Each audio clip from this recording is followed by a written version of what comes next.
All right, this is chapter 3, number 5. You're going to use a graph here to find the x and y intercept, okay? So here, let's take a look here for the where it intersects here. So it intersects here at value 6, 0. Remember, all points have to be in the format x, y. So here the x is 6, the y is 0. This is considered as the x-intercept, so we can say x-intercept.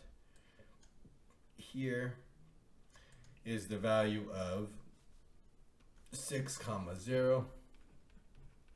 Then the right here it crosses through 0, -1, -2, -3. So this is 1.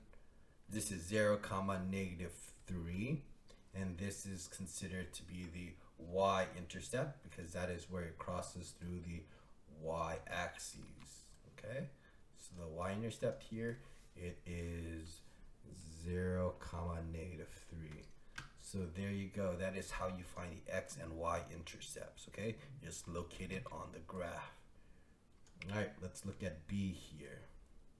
Okay, so we have here, this is where it crosses through the x-axis. This is -1, -2, -3, -4, -4, 0. That is the y-intercept.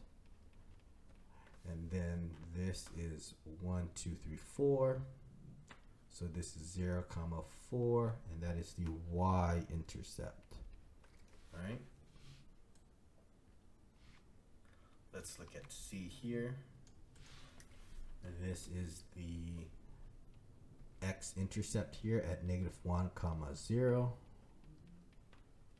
And then this is 1, 2, 0, -2, which is the y-intercept.